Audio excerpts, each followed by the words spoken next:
Assalamualaikum warahmatullahi wabarakatuh. Alhamdulillah anak-anak, kita berjumpa lagi di pertemuan yang ke-11 ini bersama Bu Main. Silahkan siapkan bukumu. Subtema 2 dan 3 yang kita pelajari hari ini yaitu tentang kesehatan organ peredaran darah. Gangguan organ peredaran darah itu ada yang disebut dengan anemia. Anemia itu yang terganggu adalah sel darah merahnya. Kita lihat dua gambar ini. Ini adalah yang sehat atau yang normal, ini sel darahnya kurang. Anak-anak, anemia itu kekurangan sel darah merah.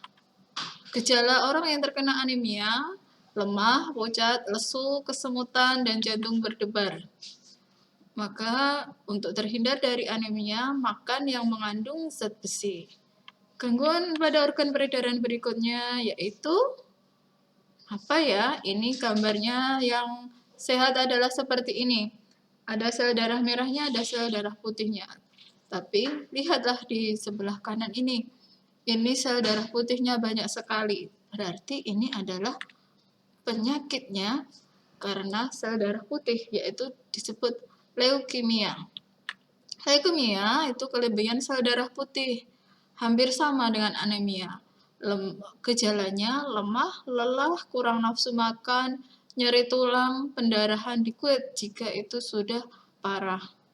Agar terhindar dari leukemia, kita melaksanakan dan menerapkan pola hidup sehat.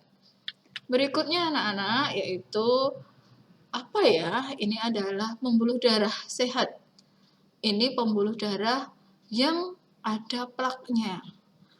Nah, penyakit yang disebabkan oleh penyempitan pembuluh darah akibat ada plak ini disebut dengan hipertensi. Hipertensi disebabkan oleh, ya betul, penyempitan pembuluh darah. Gejalanya nyeri kepala, jantung berdebar, dan sesak napas. Terhindar dari hipertensi dengan mengonsumsi serat dari buah dan sayur, serta olahraga yang teratur. Berikutnya, hipotensi, kebalikan dari hipertensi.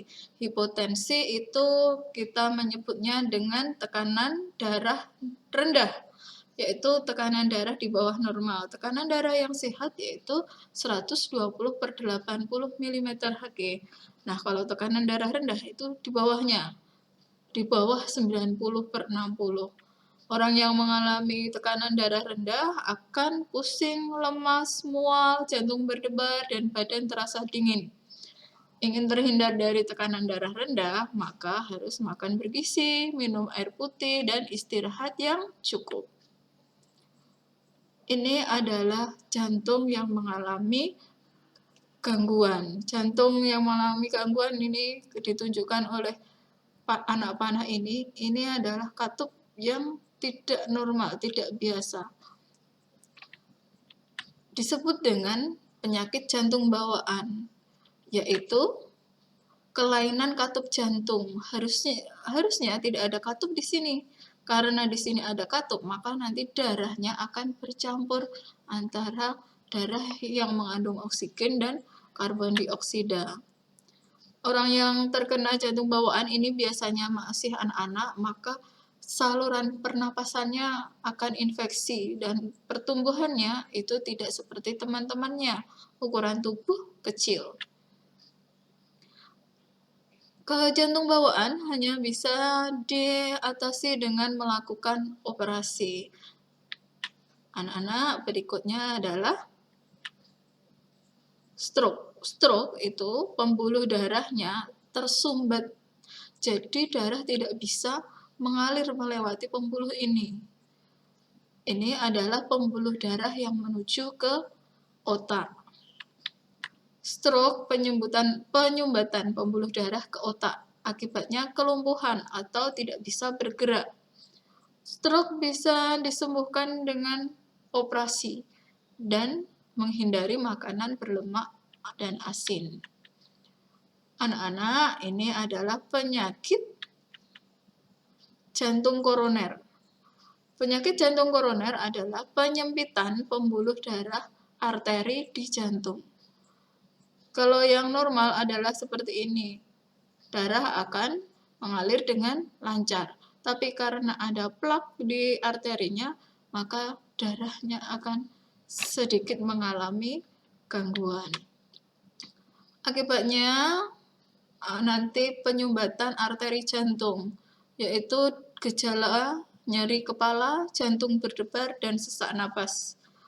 Untuk terhindar dari jantung koroner, dari dini kita menghindari makanan berlemak tinggi. Menghindari berarti bukan tidak makan sama sekali, tapi lebih baik mengurangi, mengkonsumsi cukup sedikit saja. Gangguan bisa diakibatkan oleh faktor keturunan. Apa? Ini kita lihat gambarnya. Ini adalah orang yang mengalami gangguan ketika pendarahan sulit membeku darahnya. Kalau orang yang normal, ada pendarahan sedikit, nanti akan terjadi pembekuan. Nah, penyakit ini disebut hemofili. Apa itu hemofili? Hemofili adalah darah sulit membeku karena tubuh tidak memiliki zat pembeku. Berikutnya adalah thalassemia. Ini untuk tulisan besarnya ya. Yang normal sel darah merah adalah bentuknya seperti ini. Tapi thalassemia, lihatlah bentuknya. Berbeda dengan yang normal. Sel darahnya tidak normal, maka mudah rusak dan hanya sedikit mengikat oksigen. Akibatnya, gejalanya yaitu kulit pucat, mudah lelah dan marah, pusing, dan sulit konsentrasi. Orang yang mengalami thalassemia harus melaksanakan transfusi secara berkala. Berikutnya ini. Kalau ini sel darah merahnya anak-anak seperti ini ya. Penyakitnya disebut dengan siklemia atau namanya anemia sabit. Sel darah merahnya berbentuk bulan sabit, mudah rusak dan pecah. Orang yang mengalami siklemia atau anemia bulan sabit maka akan mengalami pusing, jantung berdebar, lemas, dan pucat. Mari bersyukur, alhamdulillah kita tidak mengalami penyakit-penyakit tersebut. Untuk itu, mari kita memelihara kesehatan organ peredaran darah dengan berolahraga teratur, menghindari makanan berlemak tinggi, ingat ya, menghindari. Kemudian istirahat yang cukup. 3 itu mari kita lakukan, mudah-mudahan sehat. Anak-anak, sekian pelajaran hari ini. Terima kasih sudah melihat videonya. Jaga kesehatan, mudah-mudahan bisa bertemu kembali di pertemuan yang akan datang. Ada kekurangannya, mohon untuk dimaafkan. Assalamualaikum warahmatullahi wabarakatuh.